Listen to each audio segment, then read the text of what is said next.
All right, welcome to everybody's favorite Red Mage, episode number 78.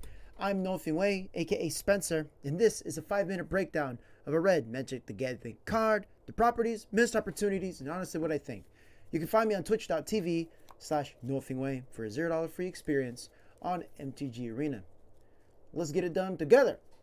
Today is the card from the set, The Brothers' War. Arms Race, 4 mana, 3 colorless and a red, enchantment, uncommon. For 3 colorless and a red, you may put an artifact from your hand onto the battlefield. That artifact gains haste. Sacrifice it at the beginning of the next end step. Welcome back, Sneak Attack. Arms Race is an artifact sneak attack. Okay, guys. If everyone remembers sneak attack, same mana cost, but you do it for creatures. This time, Arms Race makes it so you get to play artifacts. Now, what's really cute with Arms Race is you get to target artifact creatures as well as your basic artifacts.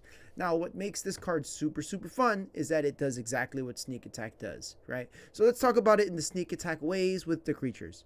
Okay, it's not like, well, Sneak Attack has the 1 red mana. Here you're gonna have 4, so you can't use it until, most likely if you played it on turn 4, you're not gonna use it until the next turn, right? So I can see how they slowed it down, right? They did slow it down by making it cost 4 mana, and that's super smart. But let's talk about it in the same perspective. If you get to play a creature, any creature that's super powerful, right now creatures, especially in standard, you have the ones with prototype. The prototype creatures are super banging, so I think you get to sneak out a prototype creature and get the benefits of the creature coming out immediately, especially the one that gives you like the copies. That's fantastic, right? You can also sneak out, what is it, Solemn Simulacrum. That'd be cool.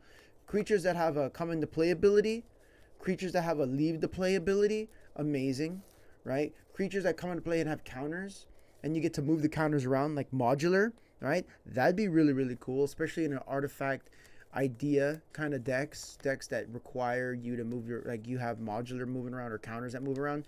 This would be very cool.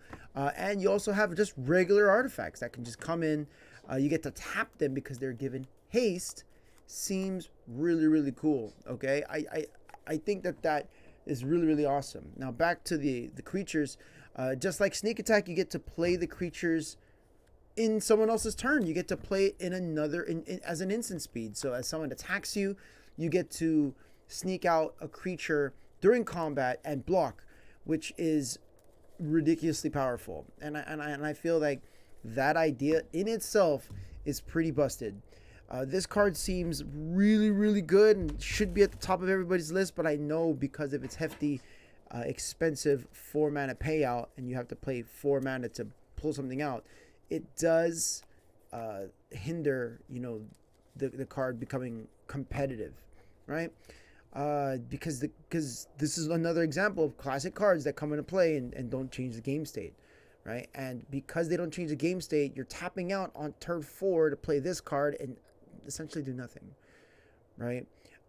You would like, this would be really cool if it was cheaper, either at the converted mana cost or the actual ability. That would be kind of fun. In fact, if it cost 1 red mana to play and then 4 mana to activate the ability, that might be a little better. Maybe that's what I would have changed. But other than that, this operates just like Sneak Attack, but with creatures. And what's great is that you get to sneak out creatures and artifacts during your opponent's turn, during your turn. They all have haste. This card seems spicy. Someone used it against one of my friends. Used this card against me. Was playing a bunch of artifact prototypes, and they were in the graveyard, and then he was able to bring them back because artifacts have an ability to recur, and there's a lot of artifacts that you can just go and get, right? So you can just Karn some artifacts. You get to find artifacts, put them in your hand, play them, sacrifice them, find them to go from the graveyard back into play. This seems very spicy. I don't see anything really wrong with this card unless it's just too expensive. But hey, if there's something else that you see that I don't see, go ahead and let me know. Do you agree with me? Do you disagree with me? Tell me, is there something I'm missing? Leave me with a comment or message on YouTube, Instagram, the podcast, or on twitch.tv/NoFingWay. Lastly, what next card should I review? You decide.